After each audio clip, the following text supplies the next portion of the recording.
PT Argo Pantes Tbk memperoleh fasilitas pinjaman berjangka senior senilai Rp133 miliar dari PT Indonesia Infrastructure Finance.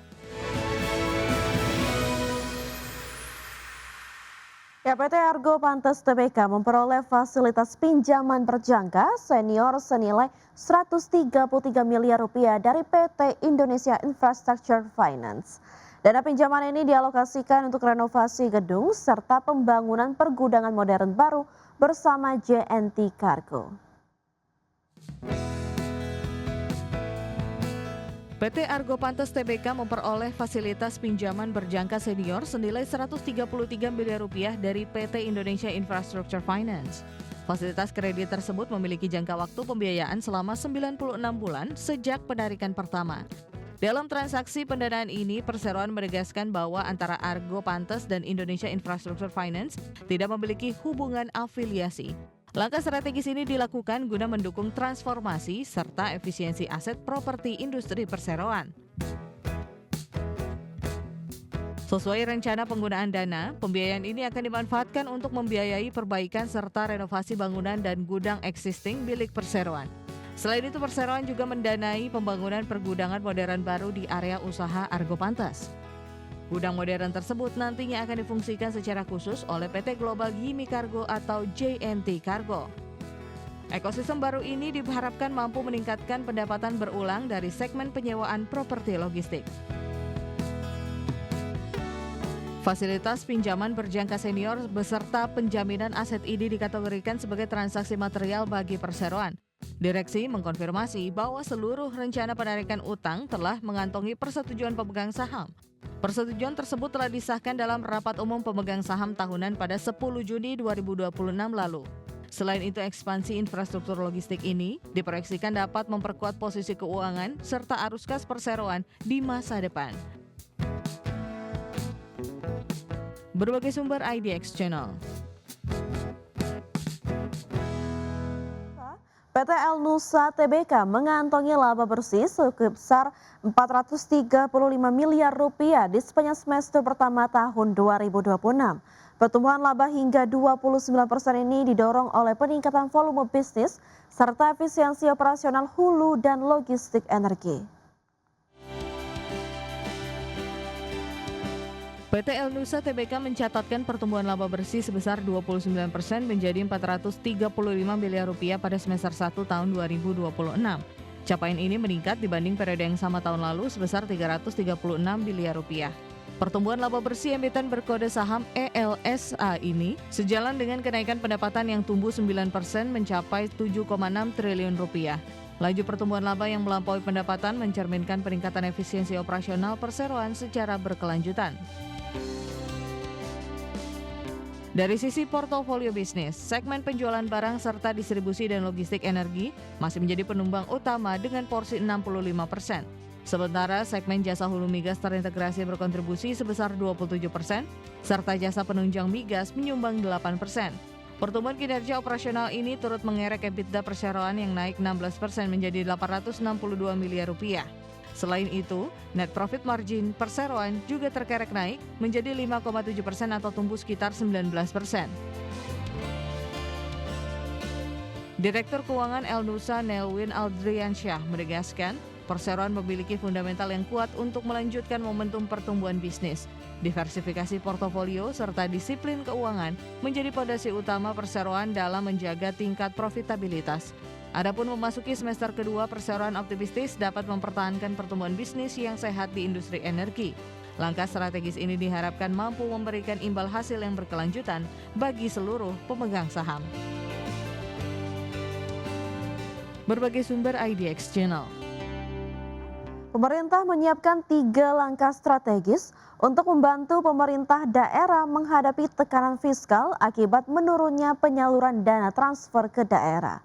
Selain 3 langkah tersebut, Menteri Dalam Negeri juga telah berkoordinasi dengan Menteri Keuangan untuk memastikan pencairan dana bagi hasil dapat dipercepat. Pemerintah menyiapkan 3 langkah strategis untuk membantu pemerintah daerah menghadapi tekanan fiskal akibat menurunnya penyaluran dana transfer ke daerah.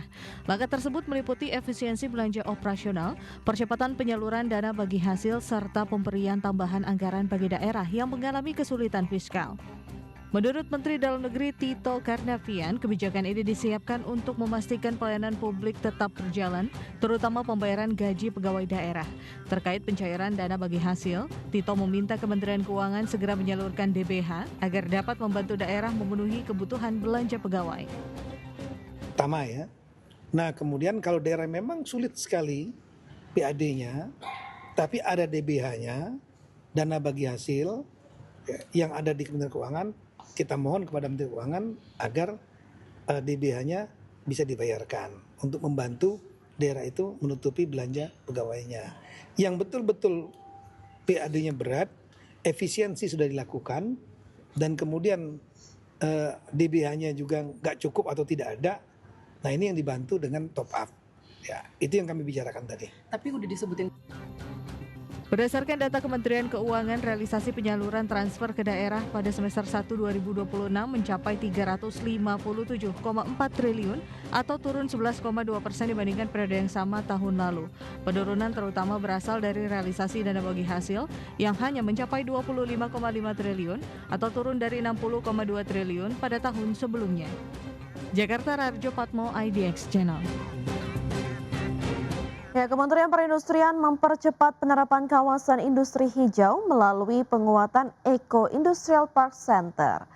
Nantinya Eco Industrial Park Center akan berperan sebagai pusat pendampingan bagi pengelolaan kawasan industri dalam menyusun peta jalan transformasi hingga mengembangkan proyek percontohan kawasan industri hijau.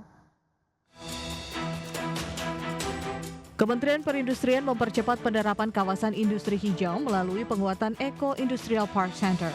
Direktur Jenderal Ketahanan Perwilayahan dan Akses Industri Internasional Kemenperin Tri Supondi mengungkapkan, pembentukan Eco Industrial Park Center merupakan salah satu program prioritas dalam implementasi Global Eco Industrial Parks Program The Second Indonesia. Eco Industrial Park Center akan berperan sebagai pusat pendampingan bagi pengelolaan kawasan industri dalam menyusun peta jalan transformasi hingga mengembangkan proyek percontohan kawasan industri hijau.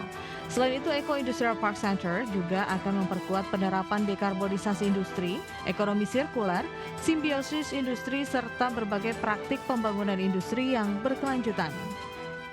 Saya kira kawasan industri di Indonesia telah mengalami transformasi yang sangat progresif, dan saat ini sudah ditunjukkan dengan adanya dorongan yang sangat kuat kebijakan dari Kementerian Perindustrian untuk mengarahkan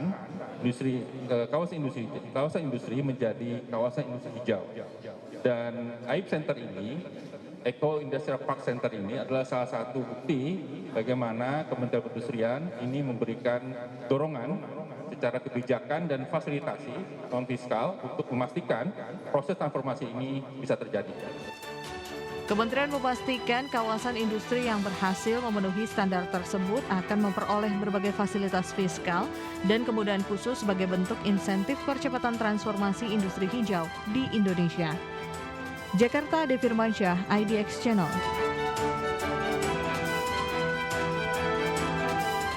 Ya, Bank Sentral Amerika Serikat atau The Federal Reserve mempertahankan suku bunga acuan di level 3,5 hingga 3,75% pada FOMC periode Juli 2026. Keputusan untuk mempertahankan suku bunga acuan diwarnai perbedaan pendapat di antara anggota Komite Pasar Terbuka Federal The Fed, di mana 3 dari 12 anggota FOMC lebih mendukung kenaikan suku bunga sebesar 25 basis point.